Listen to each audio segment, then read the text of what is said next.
कृष्णं कमलपत्राक्षं पुण्यश्रवणकीर्तनं वासुदेवं जगद्योनिं नौमि नारायणं हरिं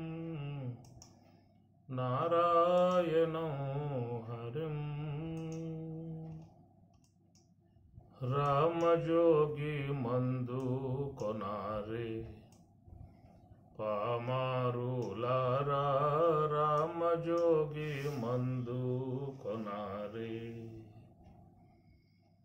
रामजोगी मंदु मीरु प्रेमतो भुजयंपारయ్యా रामजोगी मंदु मीरु प्रेमतो भुजयंपारయ్యా కామక్రోధాలోభములను కడకు పారద్రోలే మందు రామజోగి మందు కొనారే మాత్సర్యాలోభములను మాటలో నిలిపేటి మందు గుది కొన్న కర్మములను కూడగా ఎడద్రోలే మందు రామజోగి మందు కొనారే కాటుక కొండాల వంటి కర్మముల నడబాపే మందు కాటుక కొండాల వంటి కర్మముల నడబాపే మందు చాటిలేని భాగవతులు స్మరణ చేసి తలచే మందు రామజోగి మందు కొనారే పామారులారా రామజోగి మందు కొనారే ముదముతో భద్రాద్రియందు ముక్తిని పొందించే మందు ముదముతో భద్రాద్రియందు ముక్తిని పొందించే మందు సదయుడైన రామదాసు భక్తితో కొలిచేటి మందు రామజోగి మందు కొనారే పామారులారా రామయోగి మందు కొనారే పామారులారా రామయోగి మందు కొనారే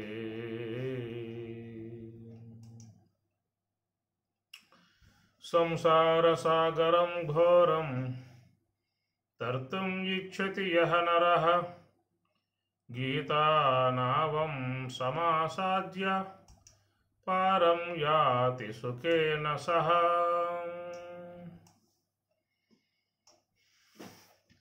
సర్వోపనిషదో గావః దోగ్ధా గోపాలనందనః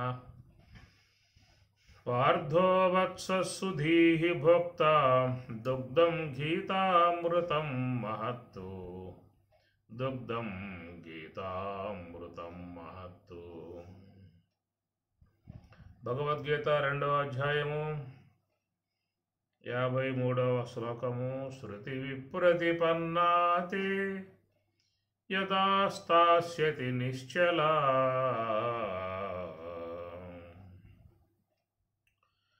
శృతి విప్రతిపన్నాతే యదా స్థాస్యతి నిశ్చలా సమాధౌ అచలా బుద్ధిః తదా యోగం అవాప్స్యసి. శృతి విప్రతిపన్నా తే యథా యదా మోహం యదా స్థాస్యతి నిశ్చలం సమాధౌ అచలా బుద్ధిః తదా యోగం అవాప్స్యసి. శృతి శృతి స్మృతి పురాణానాం ఆలయం కరుణాలయం.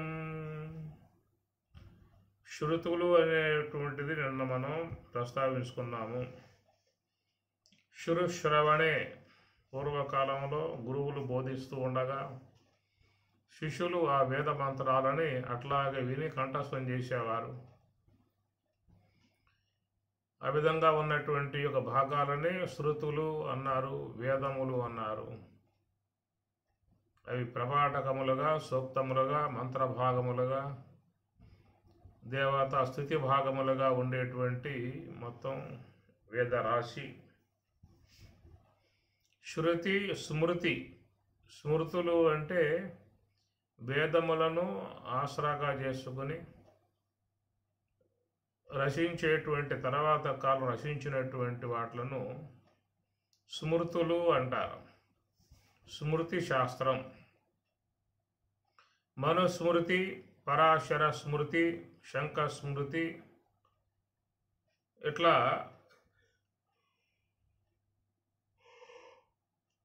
అనేక మంది ఆ కాలంలో లోకానికి స్మృతులు అందించారు. స్మృతులు అంటే ధర్మశాస్త్రాలు. వేదం పూర్వ భాగం, ఉత్తర భాగంగా 2 భాగాలుగా భావించిన విధానము. వేదం పూర్వ భాగ సంబంధమై ఉన్నటువంటి దాన్ని అనుసరించి ఉన్నటువంటి స్మృతులు మనుస్మృతి, పరాశర స్మృతి, శంఖ స్మృతి, యాజ్ఞవల్క్య స్మృతి, అనేక స్మృతులు వచ్చాయి. దానికి వేదం పూర్వ భాగము. తర్వాత ఉత్తర భాగం, వేదం ఉత్తర భాగం ఉపనిషత్తులు అన్నారు. అవే వేదాంతములు అంటారు. ఉపనిషత్తులు అనేటువంటి వాటి సంబంధముగా ఉన్నటువంటి దానిని భగవద్గీతను స్మృతి గ్రంథము అన్నారు. అనగా వేదమును ప్రామాణికంగా తీసుకుని, ఉపనిషత్తులు ప్రామాణికంగా తీసుకుని ఇలువడ్డటువంటి గ్రంథము భగవద్గీత. ఇది శ్రీమద్ భగవద్గీతాసు ఉపనిషత్సు. ఉపనిషత్తుల సారం అని చెప్పి భగవద్గీతలో ఉన్నది కాబట్టి అట్టి ఉపనిషత్తుల సారమై ఉన్న భగవద్గీతను స్మృతి గ్రంథము అంటారు. వేదం పూర్వ భాగమును అనుసరించి ఏర్పడ్డటువంటి స్మృతులు అనగా పరాశర స్మృతి, శంఖ స్మృతి,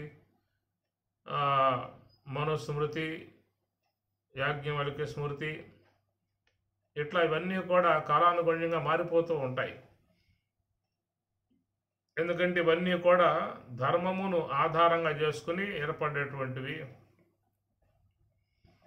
కాబట్టి ధర్మములు ఆయా కాలాల్లో మానవులు ఆచరించడానికి అనువుగా వాళ్ళు ఏర్పాటు చేసుకున్న విధానము. రెండవది, ఆ కాలంలో అధికారికంగా ఉన్నటువంటి వారు తమ యొక్క అధికారతను నెలకొల్పుకోవటానికి కూడా కొంత కాలంలో రచించటం జరిగింది. ఆ నియమాలు తర్వాత కాలంలో ఇవి ఉండవు, మారిపోతూ ఉంటాయి. ఒకప్పుడు వాళ్ళు రాసుకున్నారు. ఆ విధంగా స్మృతి శాస్త్రం అనుసరించి వాళ్ళు అప్పుడు వాళ్ళు ప్రవర్తించడం జరిగింది. మనకు కూడా రాజ్యాంగ విధానాలు మారిపోతూ ఉంటాయి. బ్రిటిష్ కాలంలో ఉన్నప్పుడు అప్పుడు రాజ్యాంగ విధానం ఉన్నది. వాళ్ళు పరిపాలన చేయించారు ఆ ప్రకారంగా, చట్ట ప్రకారంగా అని ఆ కాలంలో బ్రిటిష్ వాళ్ళు వాళ్ళకు అనుగుణ్యముగా రాజ్యాంగాన్ని ఏర్పాటు చేసి నడిపారు అవన్నీ కూడా. తర్వాత బ్రిటిష్ వారు వెళ్ళిపోయిన తర్వాత, స్వాతంత్ర్యం వచ్చిన తర్వాత భారతీయ సంస్కృతి అనుసరించి మళ్ళా నియమాలని కొత్తగా రాసుకోవడం జరిగింది. అంబేద్కర్ వారి విధానములో రాజ్యాంగాన్ని సవరణ చేశారు, కొత్త చట్టాలు తీసుకొచ్చారు. మరి ఆ ప్రకారంగా ఏదైతే ప్రభుత్వం చట్టం చేస్తుందో దాన్నే అందరూ పాటించాల్సి ఉంటుంది.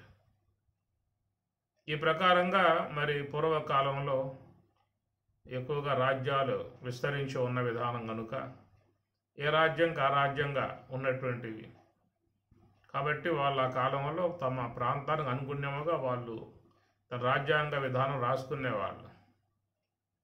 ఈనాడు రాచరికం అంతా పోయింది కాబట్టి చిన్న చిన్న రాజ్యాలన్నీ కూడా పోయినాయి పోవడం కారణంగా భారతదేశం యావత్ ఒక తాటికి వచ్చింది కాబట్టి ఒకే చట్టాన్ని ఏర్పాటు చేసుకుని భారతదేశంలో రాజ్యాంగ విధానంగా ఆ నియమాలే పాటింపజేయడం జరుగుతుంది. ఒకవేళ ఏమన్నా వాటిల్లో ఆచరణాత్మకంగా ఇబ్బందికరంగా ఉన్నట్లయితే మళ్ళా చట్ట సవరణ చేస్తూ ఉంటారు. చట్ట సవరణ అంటారు. అది ఇమిడియట్ అంశాలు కాకపోతే వాటికి సవరణ చేసి వాళ్ళ కొత్త అంశాలు రాసుకుంటూ వస్తారు. ఈ ప్రకారంగా మరి ఈ చట్ట వ్యవహారమై ఉన్నటువంటి రాజ్యాంగ వ్యవహారాలన్నీ కూడా కాలానుగుణ్యంగా మారిపోతూ ఉంటాయి. అట్లాగే పూర్వకాలం నుంచి కూడా రాచరికపు విధానాలలో అప్పట్లో అయ్యవార్లు స్మృతి గ్రంథాలు రచించారు. రాసిన ప్రకారంగా జనుల్ని ఆ ప్రకారంగా నడిపించే విధానంగా చేశారు. ఇవన్నీ కూడా వేదమును ఆసరాగా చేసుకుని పూర్వ భాగాన్ని స్మృతి శాస్త్రములు వెలువడేటువంటిది. అవి ఒక కాలంలో ఉన్న ధర్మాలు మరొక కాలంలో విరుద్ధముగా ఉంటాయి, మారిపోతూ ఉంటాయి. కాబట్టి మనుస్మృతి పోయే, పరాశర స్మృతి పోయే, శంఖ స్మృతి పోయే, యాజ్ఞవల్క్య స్మృతి పోయే, అలా కొత్త స్మృతులు అనేటువంటివి వస్తూ ఉంటాయి.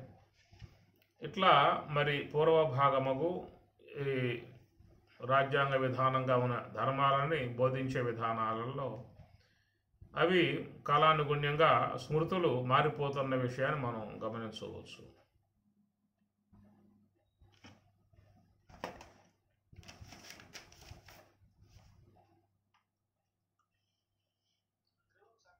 కానీ ఇక్కడ భగవద్గీత అనేటువంటిది అది కూడా స్మృతి గ్రంథమే. దానికి ఆధారం ఉపనిషత్తులు, వేదం ఆధారం. అయితే భగవద్గీత ఆనాడు ఇచ్చిన విధానములో దానికి ఎలాంటి మార్పు లేదు. మళ్ళా తర్వాత ఇంకో గ్రంథంగా వచ్చిందే లేదు. ఆ కాలం నుంచి అందరూ కూడా భగవద్గీత సందేశాన్ని అందరూ ఈ కాలం వరకు కూడా పాటిస్తూనే ఉన్నారు. వేదం పూర్వభాగ విషయంలో మాత్రమే స్మృతి గ్రంథాలు మారిపోతూ ఉంటాయి. ఇది ఉపనిషత్తు బ్రహ్మతత్వం కాబట్టి బ్రహ్మజ్ఞాన విషయముగా భగవద్గీత మనకు స్మృతి గ్రంథంగా వచ్చింది. తర్వాత మళ్ళీ భగవద్గీత అనేది పోయి మళ్ళీ ఇంకో గ్రంథం, అది పోయి మళ్ళొక గ్రంథం, అది పోయి మళ్ళొకటి అనేది ఇక్కడ లేదు. ఎందుకంటే బ్రహ్మ పదార్థంలో మార్పు లేదు, బ్రహ్మస్వరూపములో మార్పు లేదు, బ్రహ్మజ్ఞాన విషయంలో మార్పు లేదు. అది నివృత్తి మార్గానికి సంబంధించిన అంశము కాబట్టి జిజ్ఞాసలోకానికి మాత్రమే అది అవసరమై ఉన్నది.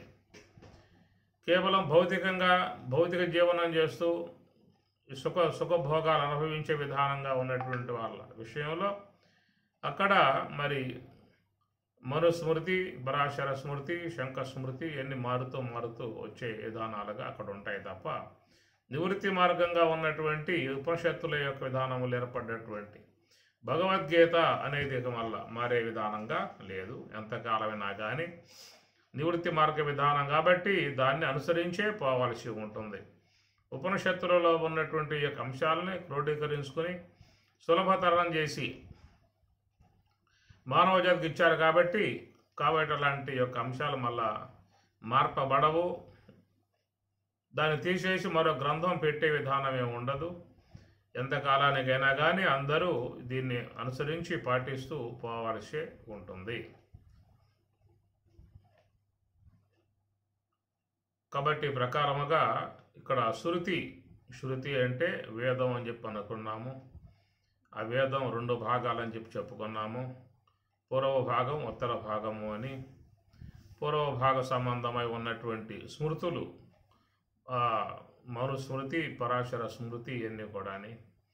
ఉత్తర భాగంగా ఉన్న ఉపనిషత్తులకు స్మృతి గ్రంథము భగవద్గీత అనే అంశము. ఇట్లాగా శృతి అని చెప్పి అనేటువంటి మాట ఇక్కడ శృతి విప్రతిపన్న,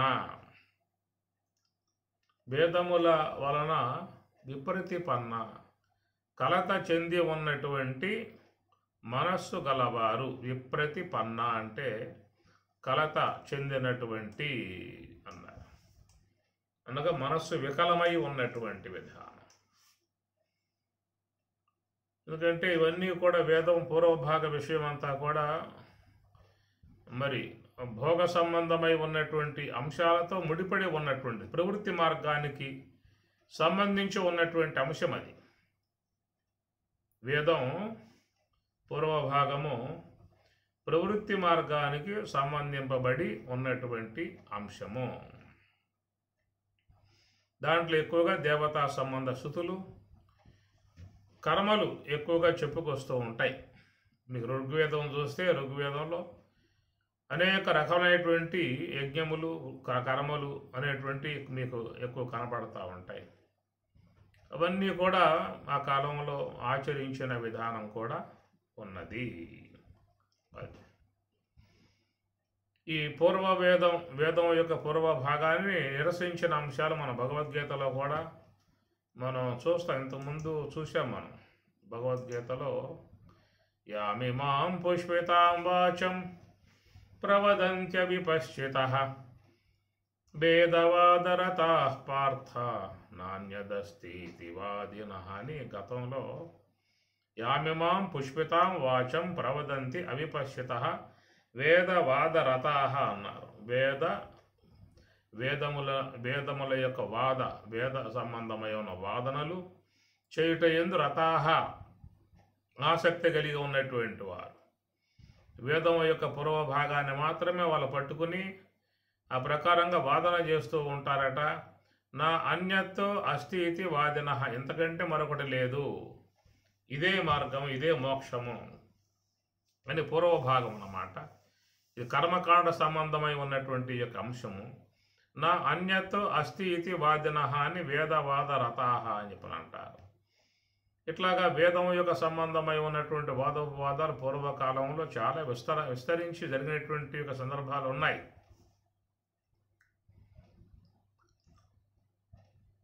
కాబట్టి వేదం ఏం చెబుతుందంటే పూర్వభాగము కామాత్మాన స్వర్గపర జన్మ కర్మ ఫల ప్రదాం క్రియా విశేష బహుళాం భోగైశ్వర్య గతిం ప్రతి భోగైశ్వర్య ప్రసక్తానాం తయా అపహృత చేతసాం. ఇది పూర్వభాగం యొక్క సంబంధమై ఉన్న అంశము. కామాత్మానః స్వర్గపర, స్వర్గమునందు పర అంటే ఆసక్తి అన్నమాట. తేతం భుక్త్వా స్వర్గలోకం విశాలం అని కూడా 9వ అధ్యాయంలో మనకు ఆ మాటలు వస్తాయి. అందుచేత మీకు వేదం పూర్వభాగ విషయం చూసినట్లయితే అది స్వర్గప్రాప్తి అనేటువంటి అంశాన్ని ప్రధానంగా బోధిస్తున్నటువంటి విధానము. కామాత్మానః స్వర్గపర జన్మ కర్మ ఫలప్రదాం క్రియా విశేష బహుళాం భోగైశ్వర్య గతిం ప్రతి భోగైశ్వర్య ప్రసక్తానాం తయ అపృత చేతసాం వ్యవసాయాత్మిక. ఈ ప్రకారంగా చూసినట్లయితే మరి చాలా వరకు మానవుల మనస్సు స్వర్గమునందు ఆసక్తి. మనం వింటూ ఉంటాం, లోకంలో కూడా స్వర్గ సుఖములు అంటూ ఉంటారు. స్వర్గ సుఖములు వాడు పొందుతూ ఉన్నది. వాడు స్వర్గలోకంలో విహరిస్తూ ఉన్నాడు, దివ్య భోగాలు పొందుతూ ఉన్నాడు, పరమానందంలో మునకల వేసి ఉన్నాడు అని అంటూ ఉంటాం. ఎన్నో ఉన్నాయి లోకాలు. ఎన్ని లోకాలు ఉన్నా కానీ వాటిని గురించి పెద్దగా ప్రస్తావన లోకంలో తీసుకురారు. ఎన్నో ఉన్నాయి అని చెప్పని మనకి వేదంలో వస్తున్నటువంటి అంశం. ఉన్నాయి అంటే నువ్వు చూసావనే మాట కూడా వస్తుంది. మళ్ళీ ఇదంతా కూడా అప్రస్తుత ప్రసంగం.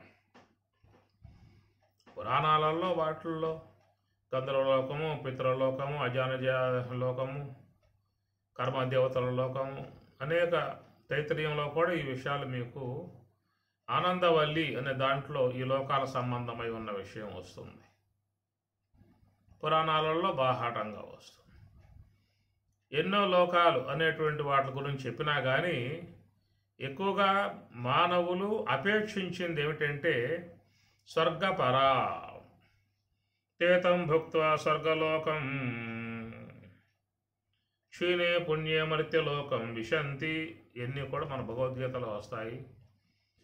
కనుక పుణ్య విశేషముతో స్వర్గానికి కనుక పోయినట్లయితే అక్కడ చక్కగా దివ్యమై ఉన్నటువంటి యొక్క భోగాలని యథేచ్ఛగా అనుభవించవచ్చు.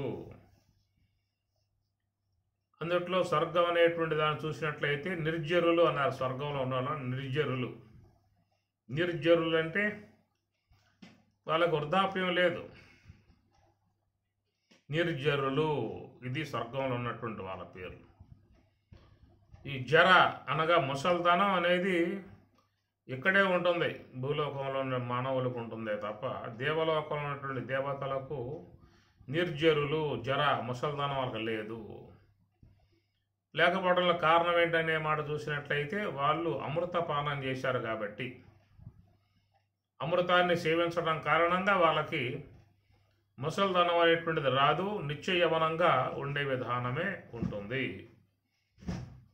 ఎందుకంటే నిత్య యవనంగా ఉంటేనే అక్కడ మరి స్వర్గ సుఖాలు అనుభవించడానికి అవకాశం ఉంటుంది. మరి ఆ స్వర్గలోకం పోయిన తర్వాత వృద్ధాప్యం వచ్చి పండ్లు పోయి, కళ్ళు పోయి, చెవులు పోయి, చేతులు పోయి, శక్తి అంతా పోయి, ఎన్ని కనుక పోయి ఉన్నట్లయితే వాడు అక్కడ ఉండి లాభమే ఉంది. ఇంకా స్వర్గలోకానికి పోయి లాభమే ఉంది. అది దివ్య భోగాలు పొందే అవకాశం ఉంటుంది. శరీరంలో పటుత్వము, దాఢ్యము, శక్తి అన్నీ కూడా ఉండాలి. యువ అధ్యాయక ఆశిష్ట దృఢిష్ట బలిష్ట అని మనకి తైత్రీయము ఆనందవల్లిలో ఈ పదాలు వాడతారు. ఆశిష్ట దృఢిష్ట బలిష్ట యువ అధ్యాయక సర్వం వసుంధర. ఆశిష్ట దృఢిష్ట బలిష్ట, మానసికంగా మంచి మనోపటుత్వం ఉండాలి. బలిష్ట, దేహం బాగా బలవంతమై బలం కలిగి ఉండాలి. ఆశిష్ట దృఢిష్ట బలిష్ట అధ్యాయక, సమస్త విషయాలు కూడా తెలుసుకుని ఉండాలి. యువ అధ్యాయక, యువ అనగా యువకుడై ఉండాలి. యువ అధ్యాయక సర్వం వసుంధర, సమస్త విశ్వ వసుంధరకు ఆయన ప్రభువై ఉండాలి. చదువుకుని ఉండాలి, యవనస్తుడై ఉండాలి, బలిష్ఠుడే, మానసికంగా దృఢత్వం ఉండాలి, శారీరకంగా బలం కలిగి ఉండాలి, యవనం కలిగి ఉండాలి, సమస్త రాజ్య చక్రవర్తిగా ఉండాలి. ఇవన్నీ ఉన్నటువంటి వాడు అతడు పొందేటువంటి యొక్క ఆనందాన్ని మానుషానంద అని తైత్రీయంలో ఆనందవల్లి అంశంలో చెప్పుకొచ్చామాట. వాడు పొందేటువంటి యొక్క భౌతికంగా పొందేటువంటి యొక్క ఆనందాన్ని మానుష ఆనంద అని చెప్పని అంటారు. కాబట్టి వాడు పొందేటువంటి యొక్క ఆనందంలో మనల్ని పోల్చుకున్నామంటే అసలు లెక్క కనపడే అవకాశాలే ఉండవు. ఆశిష్ట దృఢిష్ట బలిష్ట యువ అధ్యాయక, యువకుడే ఉండాలి, శాస్త్రాధ్యయనం చేసి ఉండాలి, మానసికంగా పటుత్వం ఉండాలి, శారీరకంగా శక్తి ఉండాలి, యవనం ఉండాలి, సమస్త రాజ్యానికి ప్రభువై ఉండాలి. ఇవన్నీ ఉన్నవాడు పొందే ఆనందమే మానుష ఆనందము అన్నారు. మరి మేము మనుషులం కాదా అని చెప్పినాడు. మనుషులే, కానీ మానుష ఆనందం అనేది చెప్పే అవకాశాలు లేవు. ఏం పొందుతున్నామని చెప్పి మానుష ఆనందం చెప్పడానికి ఏమున్నాయి? దాన్ని చెప్పినటువంటి వాటిల్లో యువ అన్నాడు, అది ఎప్పుడూ పోయింది. సర్వం వసుంధర, సమస్త రాజ్య ప్రభువే ఉండాలి, మనకు లేదు. ఇంకా మానసిక పటుత్వము, శారీరక పటుత్వం ఇవన్నీ కూడా చూసినట్లయితే అవన్నీ ఉన్నటువంటి వాడు పొందే ఆనందము మానుష ఆనందము అని చెప్పి అన్నారు. లోకంలో సకల మానవులు కూడా ఆనందాన్ని అపేక్షించే ఉన్నారు. ఆనందించాలనేటువంటి భావనతోనే ఉన్నారు. అందరూ సుఖశాంతులు కోరి ఉన్నారు. కాబట్టి సుఖము, శాంతి, ఆనందం అనేది జీవితంలో లోపించి ఉన్నట్లయితే ఇక్కడ సుఖపడకపోయినా కానీ స్వర్గలోకంలో సుఖపడతాను అనేటువంటి ఒక ఆశ, అపేక్ష మానవులలో ఉన్నటువంటి విధానము. అట్టి ఆశయే స్వర్గలోకం వైపుకు లాగుతున్నటువంటి యొక్క అంశము అది. కాబట్టి స్వర్గ సుఖాలు పొందాలంటే స్వర్గానికి పోవాలంటే ఏం చేయాలి అంటే శృతి వేదం చెప్పిన ప్రకారంగా ఆయా యజ్ఞములు ఆచరించినట్లయితే వాళ్ళకి ఆ పుణ్య విశేషముతో వాళ్ళు స్వర్గలోకాలుగా పోయే అవకాశం ఉంటుంది, అక్కడ ఆనందించే అవకాశం ఉంటుంది. మరి ఇక్కడ లేదా ఆనందము అని చెప్పానంటే ఇక్కడ పొందుతూ ఉన్నవాడు దాన్ని కోరుకోడు కదా. ఇక్కడ పొందే అవకాశం లేదు కాబట్టి నానా కష్టాలు, నానా దుఃఖాలు, నానా వేదనలు, నానా పరితపంలో, నానా మానసికమైనటువంటి యొక్క వేదనలు, చాలా రకాలైనటువంటి సొట్టేసి ఉన్నాయి అక్కడ. కాబట్టి ఏ కోశాన వీడు జీవితంలో ఆనందించడానికి అవకాశాలు కనపడటం లేదు. ఎందుకంటే అన్నీ కూడా పెంచేసుకున్నాడు, సమాజంలో తన యొక్క పరివారాన్ని పెంచేసుకున్నాడు. ఈ విధంగా నిరంతరంగా పరుగులు ఉరుకులు, క్షణకాలం లేక, నిద్ర లేక, యాలక తిండి లేక పరుగులు తీసే పరిస్థితి. కాబట్టి ఈ జీవితంలో సుఖాన్ని నోసుకోకుండా ఉన్నటువంటి వాళ్ళు స్వర్గ సుఖాల కోసంగా ఆశపడే దానికి అవకాశం అనేది ఉంటుంది. కనుక ఇక్కడ ఉన్నారు కానీ లభ్యం అనుకున్న ప్రకారం లభ్యం కావట్లేదు కాబట్టి ఏదైనా పుణ్యం ఆచరిస్తే, పుణ్యములు శీలిస్తే స్వర్గంలో సుఖం అనుభవించే అవకాశం ఉంటుంది. అరే స్వర్గంలో సుఖం ఎందుకు ఉంది? అక్కడ పితృలోకం లేదా, అజానజ లోకంలో లేదా, గంధర్వ లోకంలో లేదా అని చెప్పనే మాటగా చూసినట్లయితే ఎవరు కూడా ఏ ఒక్క లోకాన్ని కూడా అంత ప్రస్తావన తీసుకురారు, స్వర్గమే తీసుకొస్తారు. ఎందుకంటే స్వర్గంలో ఈ ప్రకారంగా అక్కడ తగిన విధానంగా వాడు ఆశించిన ప్రకారంగా మరి అప్సరసాదులతో ఆనందించవచ్చు అనేటువంటి ఒక భావం అన్నమాట. ఒకవేళ వాళ్ళు కనుక లేరు అని చెప్పనంటే మరి వీడు స్వర్గాన్ని కోరుకుంటాడు కోరుకోడు కూడా తెలియదు. అక్కడ మొత్తం కూడా నువ్వు అనుకునే సుఖాలేమి లేవు అని అన్నట్లయితే మాత్రం మళ్ళా స్వర్గం నందు అపేక్ష కూడా వీడికి కలిగే అవకాశం ఉండదేమో. కానీ స్వర్గంలో సుఖాలు అనేటువంటి ఒక అపేక్ష అనేది మనసులో కలిగింది కాబట్టి అక్కడికి పోవటానికి ఎక్కువగా మానవులు ఇష్టపడేటువంటి విధానము. అందువల్ల వాట్లను శృతులు వేదములను తీసుకుని విరివిరిగా వాళ్ళు యజ్ఞయాగాదులు శీలించి అడగపోవాలనే అపేక్ష. ఇంద్రుడు కావటానికి సగర చక్రవర్తి మరి అశ్వమేధ యాగాలు చేయటం ఆరంభం చేశాడు. 100 అశ్వమేధ యాగాలు చేసినట్లయితే వాళ్లకు మరి దేవలోకంలో దేవేంద్ర పదవి వస్తుందన్నమాట. మనం చేసే సత్కర్మలకు, యజ్ఞాలకు, పూజలకు దేవేంద్ర పదవి మాత్రం రాదు. దేవేంద్ర లోకంలో ఒక దేవతలాగా మనం పోయి ఉండవచ్చు అంతవరకే తప్ప ఇంద్ర పదవి రావాలని చెప్పానంటే 100 అశ్వమేధ యాగాలు చేయాలి. ఆ ప్రకారం నానా కష్టాలు పడి సగర చక్రవర్తి 99 పూర్తి చేశాడు. ఇక 100 అశ్వమేధ యాగం అన్నమాట. అది కనుక పూర్తయిందా అంటే ఆయనకి స్వర్గలోకంలో సీటు ఇచ్చేయాలి. స్వర్గలోకంలో అధినాయకుడుగా ఇంద్రుడుగా ఆయన కూర్చోబెట్టాల్సి వస్తుంది. కాబట్టి ఈ విషయంలో ఇంద్రుడు కొంచెం జాగ్రత్త పడ్డాడు. ఇది కనుక అయ్యిందా అంటే మనకు ప్రమాదం వస్తుంది, మన పదవి ఊడిపోతుంది అని చెప్పని అశ్వాన్ని దొంగిలించి ఇంద్రుడు తీసుకుపోయి కపిలుడు ఉన్నటువంటి ఆశ్రమంలో కట్టేశాడు పాతాళ లోకంలో. ఆ తర్వాత వీళ్లకు యజ్ఞాశ్వం కనపడకపోవటంతో ఇక అన్వేషణ చేయటం ఆరంభం చేశారు. అశ్వమేధ యాగం ఏంటంటే ఆ యజ్ఞ విధానంగా ఆ అశ్వాన్ని వదులుతారు. ఆ అశ్వం గ్రామాలు పట్టణాలు పోతూ ఉంటుంది. దాని ముఖం మీద రాసి ఉంటుంది, ఎవరైనా మీలో పరాక్రమం ఉన్నట్లయితే అశ్వాన్ని పట్టుకోండి, మాతో యుద్ధం చేయండి, మమ్మల్ని జయించండి అనే విధానంగా ఉంటుంది. లేదా మాకు దాసులు కాండి, మా కప్పం కట్టండి, మా పరిపాలనలో మీరు ఎలుబడిగా ఉండండి అనేది ఆ యజ్ఞం యొక్క సంబంధ అంశం అన్నమాట. కాబట్టి ఆ నగరంలోకి ఆ అశ్వం పోయినప్పుడు ఆ నగరం పరిపాలన చేసేటువంటి వాళ్ళు అశ్వాన్ని పట్టుకుని బంధించాలి. దాన్ని విడిపించడానికి వీళ్ళు యుద్ధం చేస్తారు. యుద్ధం చేసినప్పుడు వీళ్ళు కనుక వాళ్ళని ఓడించారు అని చెప్పనంటే ఆ రాజ్యాన్ని వీళ్ళు స్వాధీనం చేసుకోవడం లాంటిది జరుగుతుంది. ఈ ప్రకారంగా అశ్వమేధ యాగం అని చెప్పి మన గ్రంథాల్లో వింటూ ఉంటాం. నాటి ధర్మరాజు కూడా మరి తన తండ్రి పాండురాజు తన కుమారులను అశ్వమేధ యాగం చేయమని చెప్పేసి అని నారద భగవానుల ద్వారా కబురు పంపినప్పుడు నారదుడు వచ్చి మరి ధర్మరాజు చెబుతాడు, మీ తండ్రి గారు ఈ విధంగా చేయమంటున్నారా అశ్వమేధ యాగము అని, పుణ్యగతులు వస్తాయి, సద్గతులు వస్తాయి అని చెప్పినట అని చెప్పినప్పుడు తండ్రి గారి యొక్క ఆజ్ఞను అనుసరించి ధర్మరాజు అశ్వమేధ యాగాన్ని కృష్ణ పరమాత్మను ముందు పెట్టుకుని అశ్వమేధ యాగం ఆరంభం చేస్తాడు. ఆ చేసినప్పుడు ఆ అశ్వాన్ని వదులుతారు. అది గ్రామాలు పట్టణాలు పోతూ ఉంటుంది. దాని రక్షకుడుగా అర్జునుడు వెనకాల బయలుదేరాడు.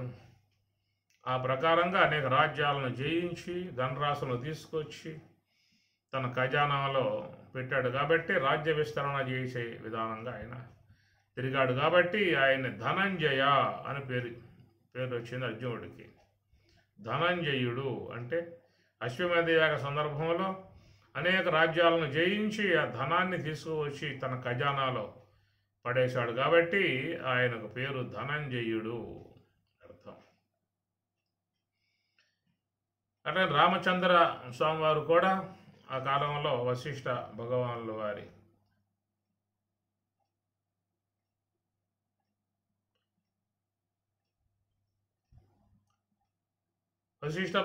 వారి అనుమతిని తీసుకుని మరి రామచంద్రుడు కూడా అశ్వమేధ యాగాన్ని చేసినట్లు మనం రామాయణంలో చూస్తాం.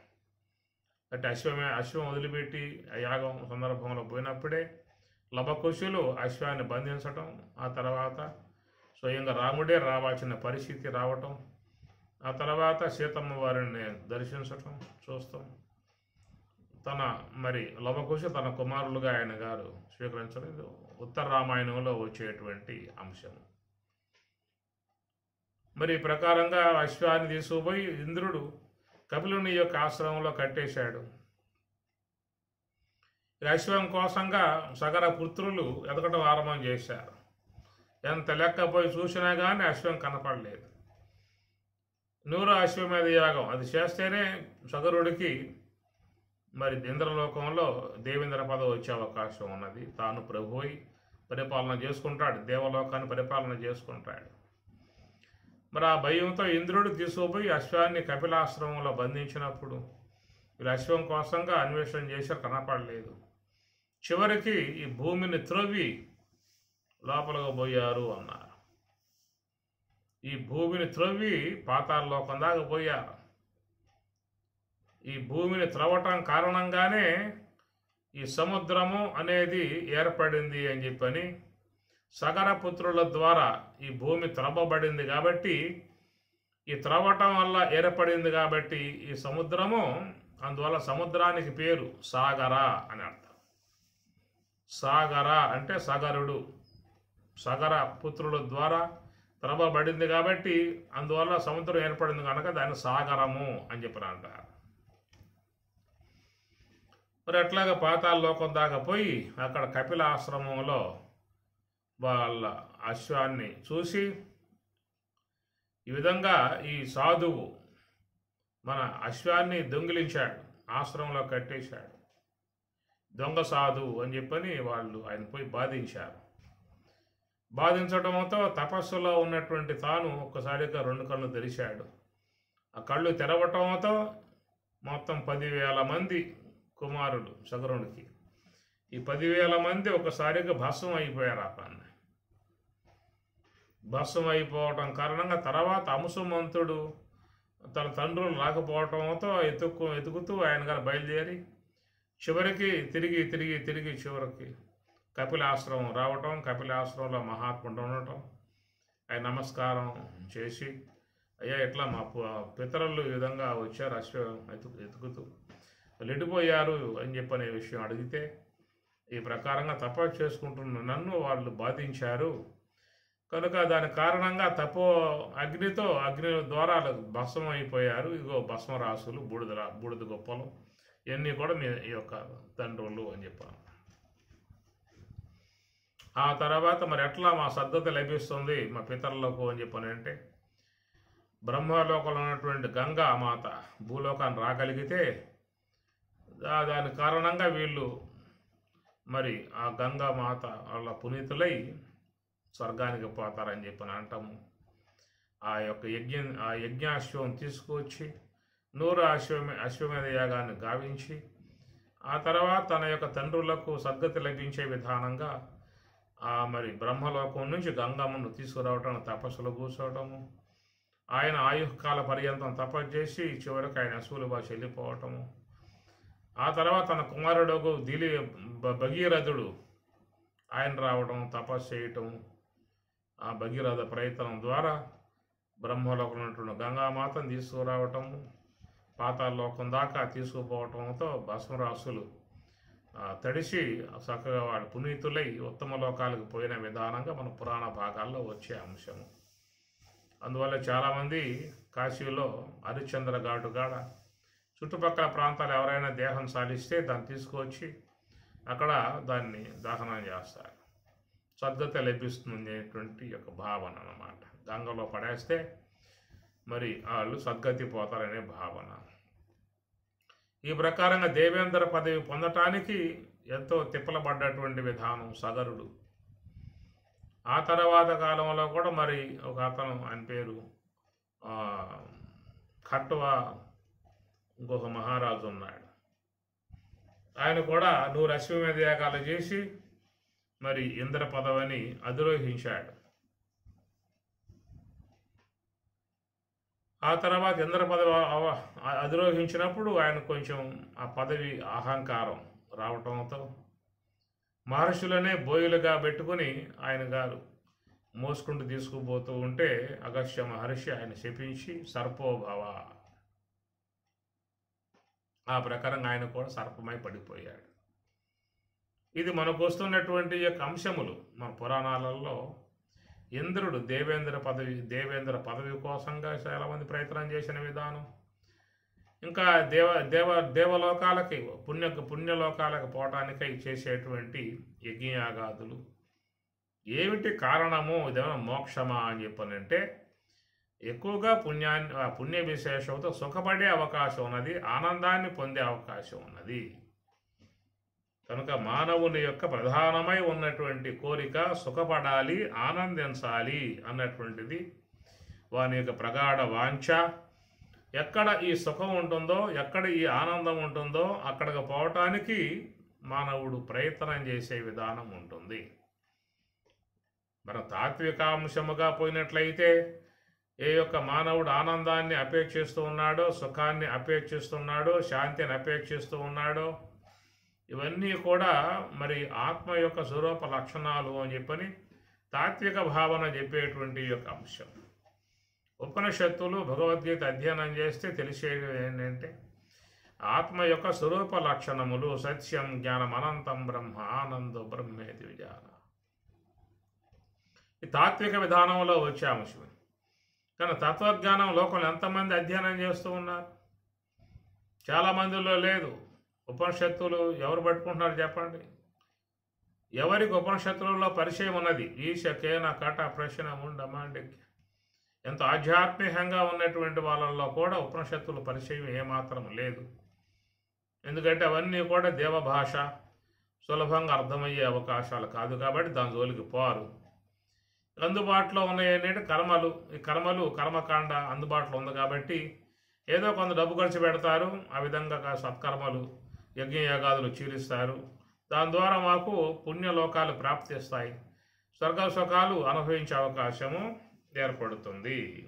ఇది సాధారణంగా అందరిలో ఉండేటువంటి కోరిక. సర్వమానవులు అపేక్షించేది సుఖము, ఆనందము.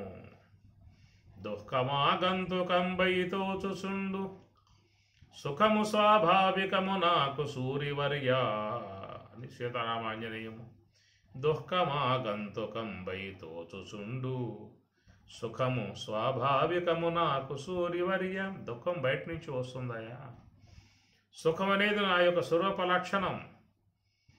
కనుక స్వరూప లక్షణం అనబడేటువంటి విషయంలో ఆత్మ యొక్క తత్వజ్ఞానాన్ని ఎవరూ కూడా అపేక్షిస్తున్నటువంటి విధానం లేదు, అవగాహన చేసుకున్న విధానము లేదు. కానీ ఏంటంటే ఈ శరీరము ద్వారా, శరీర ఇంద్రియముల ద్వారా కలిగేటువంటి సుఖముల వరకే ఉన్నారు. సుఖ సాధనములు ఇంద్రియములు అనే మాట వాడతారు. ఏమిటయ్యా ఇంద్రియాలు అంటే సుఖ సాధనములు అని అంటారు. కనుక ఇంద్రియముల ద్వారానే మానవులు సుఖాన్ని పొందుతున్నటువంటి విధానం. చూస్తం ద్వారా పొందే సుఖము, ఆనందము, వినటం ద్వారా పొందేటువంటి ఆనందము, తినడం ద్వారా పొందేటువంటి ఆనందము, ఇట్లాగా ఇంద్రియ విషయ సుఖములు అన్నారు కదా. కనుక ఇంద్రియములు సుఖ సాధనములు అనే మాటతో పాటే ఇంద్రియములు దుఃఖ సాధనములు అనేది కూడా కొంత ఉన్నది.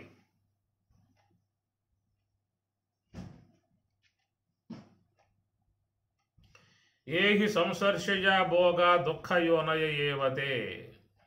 దుఃఖయోనయ దుఃఖములు కలగజేయడానికి యోనులు అన్నారు భగవద్గీతలో.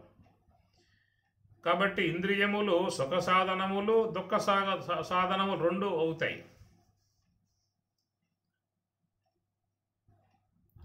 సుఖ సాధనములు అనేటువంటి ఏంటంటే రాగద్వేషరహితముగా ఉన్నటువంటి విధానము నుంచి పొందేటువంటి వాట్లను సుఖ సాధనములు, రాగద్వేషములు కలిగి పొందేటువంటి ఇంద్రియ సంబంధమై ఉన్నటువంటి సాధనములు దుఃఖ సాధనములు అవుతాయి. ఆ ప్రకారంగా మరి మన భగవద్గీతలో స్వామివారు రాగద్వేష వియుక్తై తు విషయానింద్రియై శరణ్ ఆత్మవశ్యై విధేయాత్మ ప్రసాదమధిగచ్చతి. రాగద్వేష వియుక్తై అని పరమాత్మ అంటూ ఉన్నాడు. రాగద్వేష వియుక్తై, రాగము ద్వేషము లేకుండా, రాగద్వేష వియుక్తై విషయాన్ ఇంద్రియై చరన్, ఇంద్రియై ఇంద్రియములతో, విషయముల యందు రమిస్తూ ఉన్నప్పటికీ కూడా ఆత్మవశ్యై మనస్సుని తన కంట్రోల్లో పెట్టుకుని, తన అధ్యయనంలో పెట్టుకుని ఇంద్రియముల ద్వారా విషయాలని వాళ్ళు పొందుతూ ఉన్నారు, విషయాస్వాదన చేస్తూ ఉన్నారు, విషయాలని పొందుతూ ఉన్నారు అన్నారు. విషయాన్ ఇంద్రియై చరణ్ అంటే చరించటం, ఆత్మవశ్యై విధేయాత్మ ప్రసాదం అన్నారు. ప్రసాదం అంటే ఆత్మ యొక్క ఆనందం పొందే విధానము. దీన్ని బట్టి ఇంద్రియాలు ఇక్కడ సుఖ సాధనములు అనేటువంటి యొక్క అంశం వస్తుంది ఈ శ్లోకాన్ని బట్టి. ప్రసాదం అధిగచ్చతి.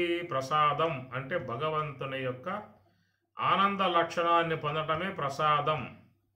ప్రసాదే సర్వ దుఃఖానాం హాని అస్య ఉపజాయతే ప్రసన్నచేతసః హి ఆశు బుద్ధి పర్యవతిష్టతి.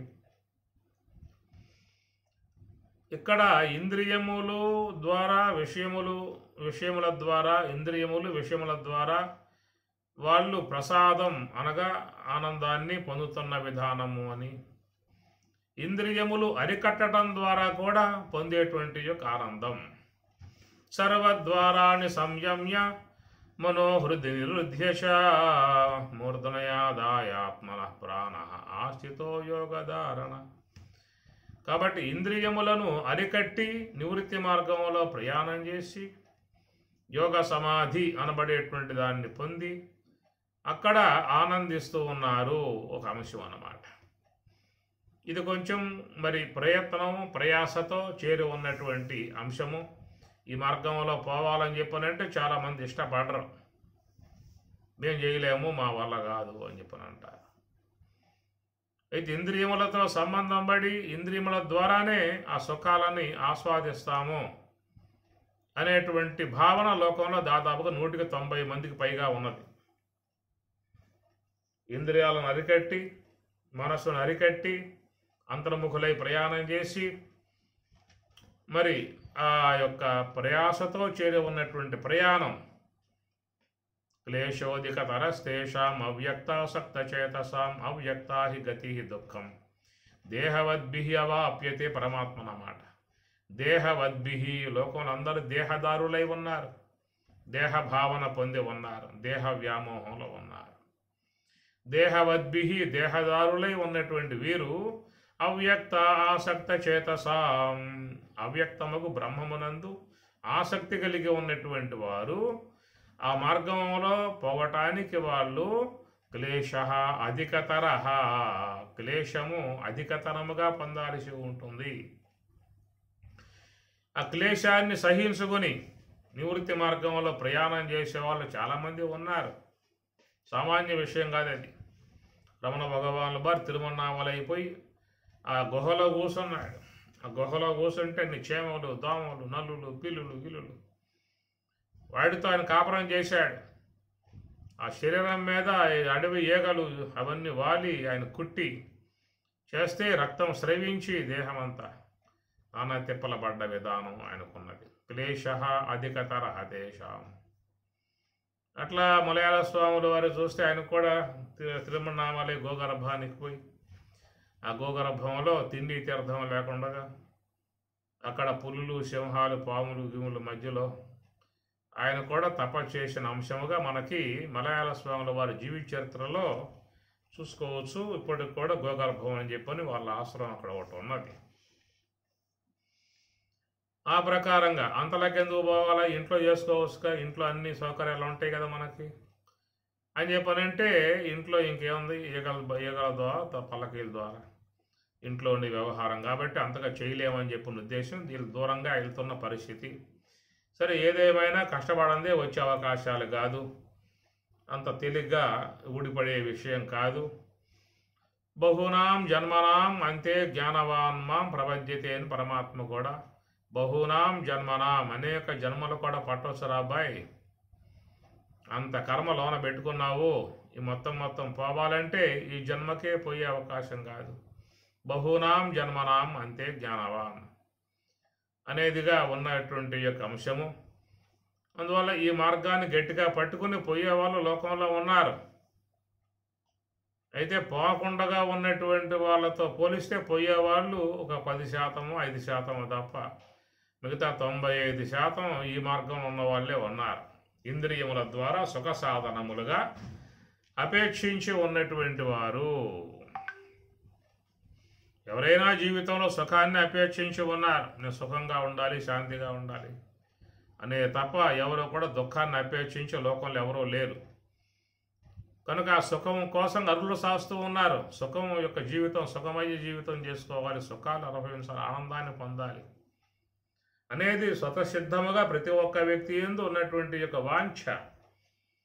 కారణం ఏంటంటే తన అనాత్మ కాదు కాబట్టి, తన ఆత్మస్వరూపుడు కనుక, ఆత్మ ఆనంద స్వరూపం కాబట్టి ఆనందమయోభ్యాసాత్ బ్రహ్మసూత్రం ఆనందమయ బ్రహ్మము యొక్క విషయం చెబుతూ వ్యాసులు ఆనందమయ అనే పదం వాడతారు, బ్రహ్మసూత్రాలలో వస్తుంది.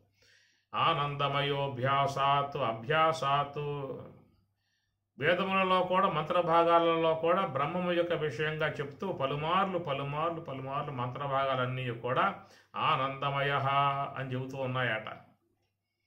మాంత్రవర్ణికమేవ చ గీయతే, మాంత్రవర్ణికమేవ చ గీయతే, అనేక మంత్రాలు బ్రహ్మమును గురించి ఆనందమయ అనేటువంటి యొక్క విషయాన్ని అన్నీ కూడా చెప్తున్నటువంటి విధానము.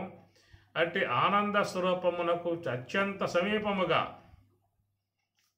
అందరూ ఉన్నారు కాబట్టి నిరంతరంగా తన మనస్సులో ఆనందాపేక్ష ఉండటం అనేటువంటిది స్వతసిద్ధత.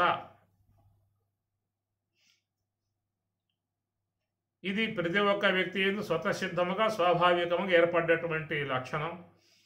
అయితే అనాత్మ సంబంధమై ఉన్న వ్యవహారంలో మునిగి ఉన్నాం కాబట్టి అట్టి ఆనందం నేరుగా రావటం లేదు. అది యోగ సమాధి గలవారికి మాత్రం వస్తుందని. అట్టి యోగ సమాధి విధానంగా పోవాలని చెప్పినంటే ఎంత ప్రయాసతో చేరి ఉన్న విషయము. అది నా చెప్పుకున్నాం. మలయాళ స్వాముల వారు గోగర్భంలో 12 ఏళ్ల కాలం పాటు ఆయన తిప్పలబడ్డ విధానం. రమణ భగవానుల వారు తిరుమన్నామలైలో ఆయన గుహలో కూర్చొని ఆయన తిప్పలబడ్డ విధానము. ఇంత ఓపిక చేసేటువంటి యొక్క దానికి ఎవరు ఇష్టపడతారు? కమ్మగా ఇంట్లో రుచికరంగా చేసుకుంటూ మంచి డబుల్ కాటు మంచాలు వేసుకుని మెత్తగా వేసుకొని మంచి పురుపులు వేసుకొని సుఖమయ్యే విధానంగా ఏసీలు మొత్తం కూడా పెట్టుకొని విధంగా ఉన్నటువంటి విధానంలో వాడు మరి రమణ భగవానులాగా పోవాలని పోతాడా? కష్టపడతాడా? అంతలేకపోయే విధానం కాదు కాబట్టి. అయితే సుఖం లేకుండా ఆనందం లేకుండా జీవితం గడపాలంటే కూడా వాడు దుర్భరప్రాయమే. అనుక్షణం వానికి ఆనందం అందుతూ ఉండాలి, సుఖం అందుతూ ఉండాలి. ఆ సుఖాన్ని అపేక్షించి ఉన్నాడు కాబట్టి ఇంద్రియములను సుఖ సాధనములుగా ఏర్పాటు చేసుకున్నాడు.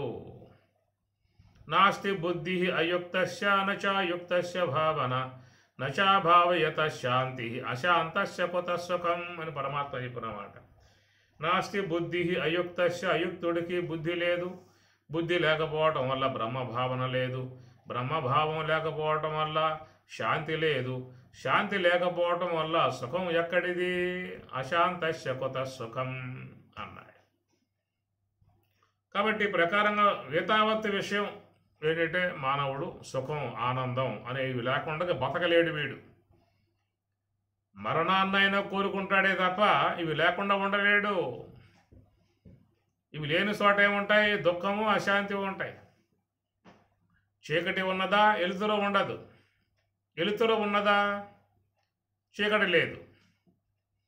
కాబట్టి వెలుతురు లేని భావన చీకటి, వెలుతురు ఏర్పడిందే చీకటి ఉండదు. ఏదో ఒకటే ఉండేది. అందువల్ల తాను అపేక్షించినటువంటి యొక్క సుఖము శాంతి కనుక ఎలుగురిస్తూ ఉన్నట్లయితే ఈ దుఃఖము అశాంతి దూరంగా ఉంటాయి. ఈ రెండు కనుక వాడు మరి దరిచారకపోయినాయా అని చెప్పానంటే ఆ రెండు దగ్గర వచ్చి కూర్చుంటాయి. ఆ రెండు వచ్చి కూర్చున్న తర్వాత వాటిలతో వీడు ఏగలేడు. ఆ దుఃఖంతో అశాంతితో ఏగలేడు, పరితపిస్తూ ఉంటాడు.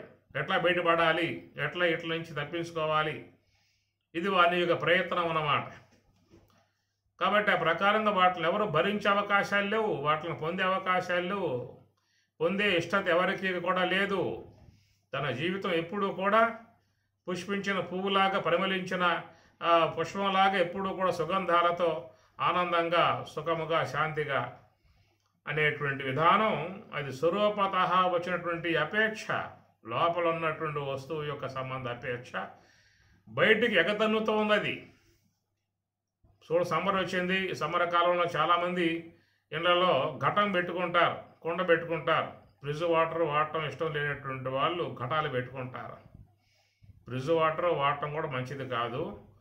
అందువల్ల ఘటం పెట్టుకుంటే ఆ కుండలో నీళ్లు పోస్తే పైన గుడ్డ కప్పి నీ కాస్త నీళ్లు చల్లితే చల్లగా ఉంటాయి. నీళ్లు తాగటానికి చాలా హాయిగా ఉంటుందన్నమాట. ఇట్లాగా చాలామంది మట్టి కుండలను ఇండ్లలో మంచి నీరు కోసంగా తాగటానికి పెట్టుకుంటారు సమ్మర్లో ముఖ్యంగా. అయితే లోన ఉన్నటువంటి జలం చల్లటి వాతావరణం ఉంటుంది కాబట్టి జలము యొక్క ధర్మం చల్లటిదనం. అది కొండపైకి ఎగదన్ని కొండ చల్లగా ఉన్నది అంట.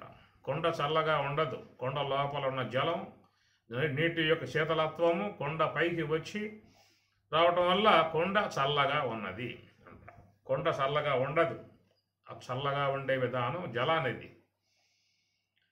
ఆ ప్రకారంగా లోన ఉన్నటువంటి యొక్క ఆత్మ యొక్క లక్షణముకు ఆనందము సుఖము ఎగదన్నింది పైకి రావటం వల్ల మనకు ఆనందం అనేది భాషిస్తున్నది, సుఖం అనేది భాషిస్తూ ఉన్నది. కాబట్టి ప్రకారముగా ఇంద్రియముల యొక్క సాధన ద్వారానే వీళ్ళు సుఖాన్ని పొందే విధానంగా ఉండటం కారణముగా ప్రియ, మోద, ప్రమోద అనే మాటలుగా చెప్పుకొచ్చారు. ఇంద్రియాల ద్వారా పొందేటువంటి సుఖశాంతులను ప్రియ, మోద, ప్రమోద అని చెప్పుకొచ్చారు. కాబట్టి ప్రకారముగా ఇంద్రియముల యొక్క విషయంగా చూసినప్పుడు ఇంద్రియములు సుఖ సాధనములు అనియు, అటనే ఇంద్రియములు దుఃఖ సాధనములు అనియు రెండు కూడా చెప్పుకొచ్చే విధానం ఉంటుంది. సుఖ సాధనములు అనేటువంటి విషయంలో పరమాత్మ భగవద్గీతలో రాగద్వేష వియుక్తైహితు విషయాన్ ఇంద్రియై చరన్ ఆత్మవశ్యై విధేయాత్మ ప్రసాదం అధిగచ్చతి. రాగము ద్వేషము లేకుండగా మనస్సును తన అధ్యయనంలో పెట్టుకుని ఇంద్రియాల ద్వారా విషయాలని పొందుతూ ఉన్నా కానీ వాడు ప్రసాదం ఆత్మ యొక్క ఆనందాన్ని పొందే అవకాశం ఉంటుంది అని చెప్పనే మాట ఆయన వాడాడు. కాబట్టి ఆ ప్రకారంగా చాలామంది ఆ ఇంద్రియ విషయ సంయోగాల ద్వారానే ఆనందాన్ని పొందుతున్న విధానము. అయితే ఈ విషయములు మనకు ఏవైతే ఉన్నాయో ఇంద్రియాలు, జ్ఞానేంద్రియ, కర్మేంద్రియాలు, ఈ జ్ఞానేంద్రియ కర్మేంద్రియముల యొక్క వాటిల్లో ప్రధానముగా ఉన్నటువంటి సుఖ సాధనం గల ఇంద్రియము జిహ్వేంద్రియము, గుహ్యేంద్రియము. దానిని ఎక్కువగా మానవులు గట్టిగా పట్టుకుని ఉన్నటువంటి యొక్క విధానము. దాన్ని అపేక్షించే స్వర్గ సుఖాలు కూడా వాడు అపేక్షించిన విధానము.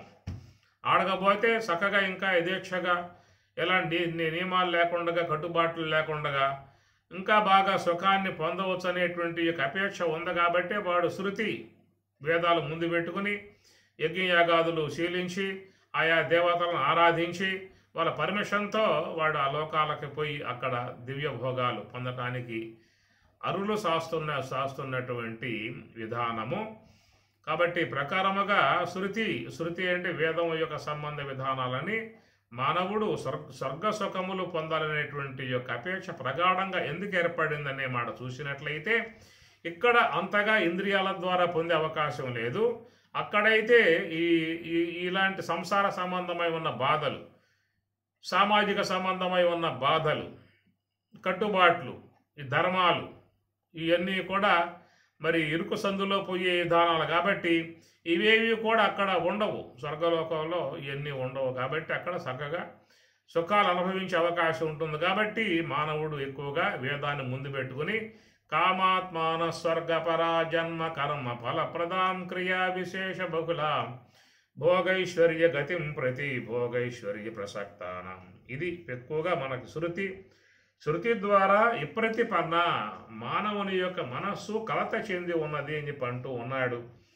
కాబట్టి వేదమునకు మానవుని యొక్క మనస్సు కలత చెందటానికి గల కారణాలు అనేటువంటి మనకు తెలియాలి. ముఖ్యంగా దాని విషయం మీద మనం ఒక అంశాన్ని మాట్లాడుకోవటంగా జరుగుతూ ఉన్నది. ఏతావత్ వీడికి కావలసిన సుఖము ఆనందము ఇంతే. ఆ సుఖము ఆనందం అనేటువంటిది ఎక్కడ లభిస్తుంది అని చెప్పనంటే అడగబోతాడు. ఎవరికైనా చెప్పండి పలానా చోటరా నేను చక్కగా ఆనందిస్తూ ఉన్నాను, సుఖపడుతూ ఉన్నాను అని చెప్పి అన్నావు అనుకో, అడ్రస్ ఏమిటాయని చెప్పి అడుగుతాడు వాడు. పలానా చూడకపోతే దుఃఖము, బాధలు, వేదన అని చెప్పి అన్నావు అనుకో, నాకు చెప్పమాక అని చెప్పి అంటాడు. ఇది మానవునిలో చేరి ఉన్నటువంటి యొక్క అభిరుచి, సుఖాభిరుచి.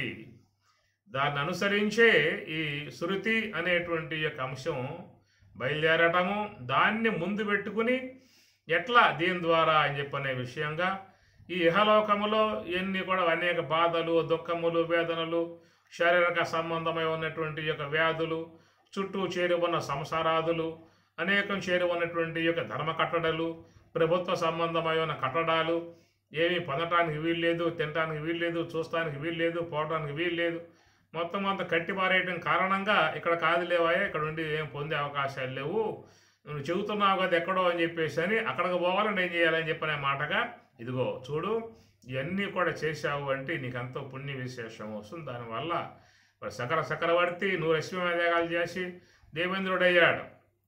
అట్లనే మరొక ఆయన పేరు మర్చిపోయానే, ఆయన గారు కూడా అట్లా యజ్ఞాలు చేసి 100 అశ్వమేధాలు చేసి ఆయన కూడా స్వర్గలోకం ఇంద్రుడయ్యాడు, తర్వాత పామై పుట్టాడు.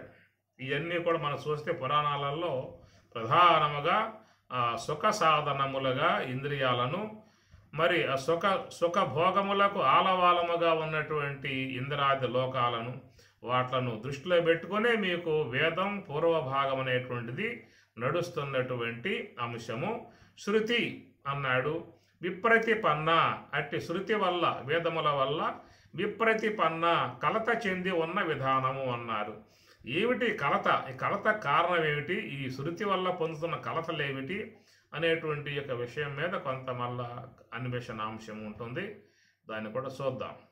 ఓం సహనా భవతు సహనౌ భునక్తు సహ వీర్యం కరవావహై తేజస్వినావధీతమస్తు మా విద్విషావహై.